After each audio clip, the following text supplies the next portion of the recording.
So mga sangkay, ibinida na nga po ngayon, no? Ang mga pagmumukha nitong mga buhaya. At ang tanong dito mga sangkay, itong mga nahuli nga ba ng mga sangkot, no, sa flood control o sa mga proyekto na ninakaw ang kaperahan, ito nga ba ay small time o big time na mga buhaya?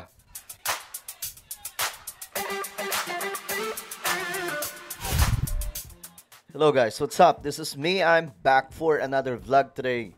Kamusta po kayo mga kababayan? Ito pag-usapan po natin kasi akala po nila may mga nagsasabi na small time lamang daw po yung nasa kote ngayon. Well, tingnan natin mga sangkay kung small time. Anyway, bago tayo magtuloy-tuloy sa mga hindi pa po dyan nakakapag-subscribe sa ating YouTube channel, tayo po ay 1.59 million subscribers na po.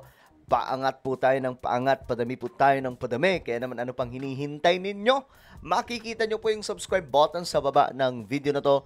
I-click nyo lamang po yung subscribe, i-click ang bell at i-click nyo po yung all. Sa mga nanonood po sa Facebook, syempre, i-follow nyo po yung ating Facebook page. Okay.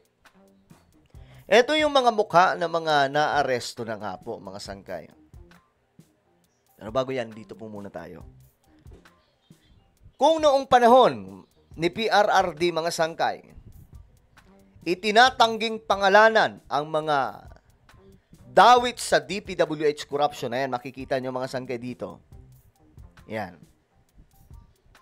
Makikita po ninyo, 2020 po yan, October 26, 2020. Kung nung panahon ni Tate Digong, itinago po ang mga pangalan ng mga sangkot sa DPWH, ulitin ko sa DPWH corruption ito.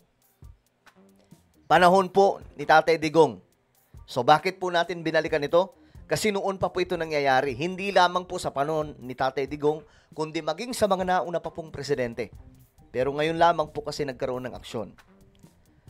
Noong 2020, mababasa po natin, Belhika, tumangging pangalanan ang mga tinitignang dawit sa DPWH corruption. Kita nyo, mga sangkay?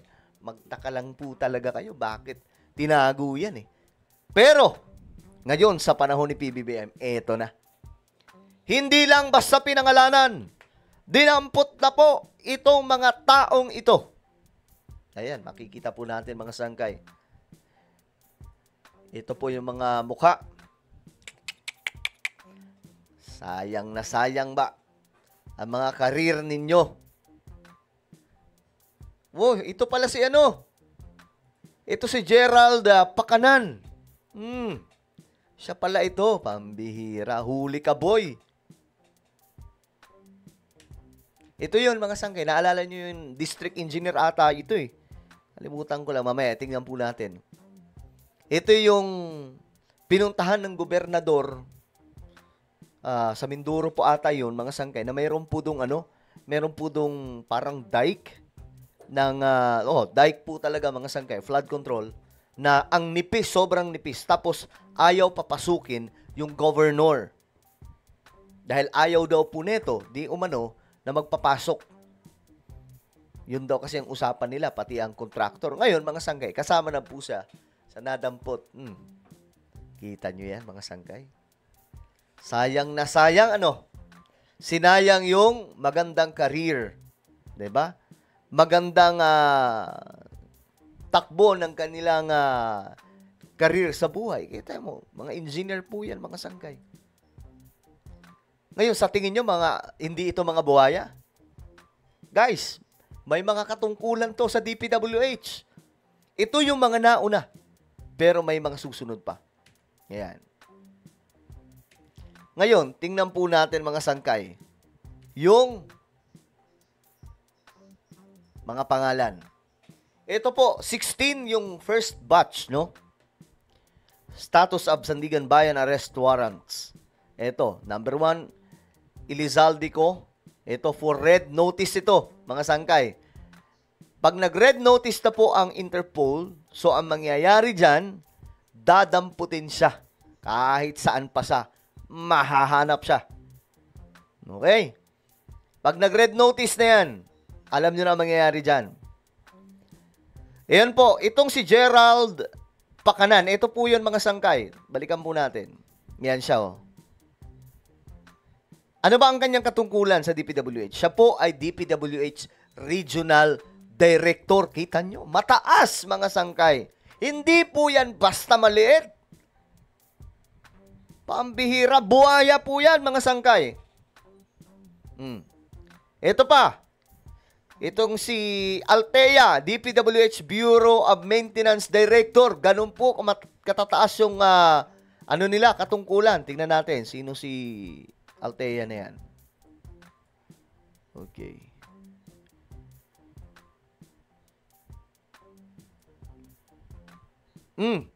Ito yon mga sangkay. Kita nyo? Mataas pala yung katungkulan nito. Sino si... Ito naman, number 3. Number 4. DPWH Assistant Regional Director. Taas. Mataas ang katungkulan, mga sangkay. Assistant Regional Director po yan. Ruben Santos Jr. Arestado. Saan siya dyan? Tingnan natin. Eto. Ayan siya, mga sangkay. Akala nyo, small time? Anga kasi itong mga DDS eh. Small time daw. Mga bobo. Nakakaurat na yung katangahan ng mga yan, mga sangkay.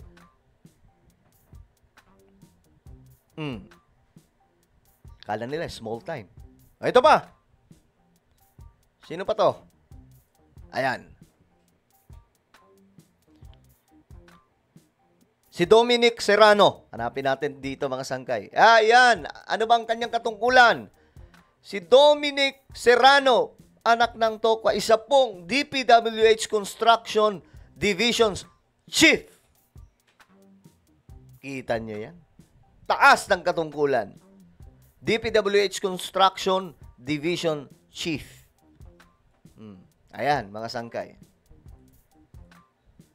Di ba? Ay, nako po. Ito ba? Tingnan pa natin. Sino ba tong... ito yung mga na-aresto ng mga sangkay, no? Itong si Juliet Kabungan Calvo. Okay. Isa pong DPWH Materials Engineer. Grabe, mga sangkay. Hindi po mga basta-basta ito. Si Calvo. Hanapin natin si Calvo. Oh, ito pala yun. Aray ko po. Oh, ngayon, sino pa? Sa mga na-aresto, itong si Dennis Abagon.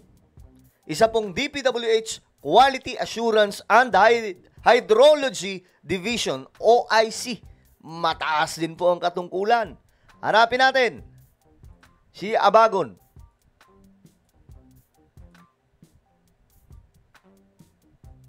Ano siya dito?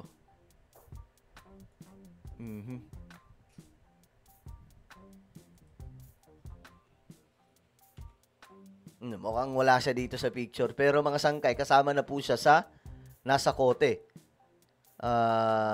Ito naman si Lerma. Ito Lerma Caico, isa pong DPWH Bids and Awards Committee Accountant. Ito pa, si Felizardo Casuno, DPWH Project Engineer.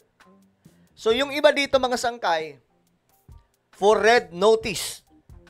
Ito namang si Aderma for red notice. Okay. Well, tingnan natin mga sangkay ano mangyayari. Pero ito yung babala. Sa mga nagtatago ngayon. Ayon po sa DILG Secretary, para po sa mga buhaya na nagtatago, no matter where you are in the world, we will find you. If you are at large, we will find you. If you are hiding in the Philippines, we will find you. Yan po ang pasabog ni Secretary John Vic Rimulya. These are the persons at large believed to be abroad. Number 1, Zaldico. We do not know his exact whereabouts. Number 2, Aderma Angeli D. Alcazar. She is believed to be in New Zealand. Number New 3, Zealand. Ito nasa New York. Cesar Expediventura, believed to be in New York. Mhm. Number 4, Nalulocate nila no? Montrexis Tamayo, Nasa Jordan. believed to be in Jordan. Ladies and gentlemen, save for Zaldico, the other members who are believed to be abroad have made contact with our law enforcement agencies, are expected to show up at the embassy and begin immediate repatriation towards the Philippines. They have done so voluntarily and informing them of their whereabouts, and we informed them of their right to proceed immediately to the embassy as soon as possible. Mhm. Ladies and gentlemen, these are the accused personalities. We have to make it clear that no matter where you are in the world, we will find you. Mhm. Yan po, mga sangkay. Abangan po natin yan. Ulitin ko, hindi po mga basta-basta ito mga nahuli ngayon. Mga matataas na official po ito ng DPWH. Ang mga natitira, ito po, mga member ng SunWest Board, directors, mga member, mostly mga SunWest na po ito. Ito mga tumakas. Meron pa pong iba, mga DPWH officials. Ayan po. Well, good job, Mr. President. Sa wakas, no? First time po ito nangyari kasi noon na ito, kung babasahin po natin, tinago po yung mga ganyan na yung uri ng corruption noon, itinago po. Grabe, no? Well, ano po ang inyong opinion? Comment down below. Mayroon po tayong YouTube channel, Sangkay Revelation. Hanapin nyo po ito sa YouTube ngayon din. Kapag nakita nyo na, i-click nyo po yung subscribe, i-click ang bell, at i-click nyo po yung all. Ako na po ay magpapaalam. Mag-ingat pong lahat. God bless everyone.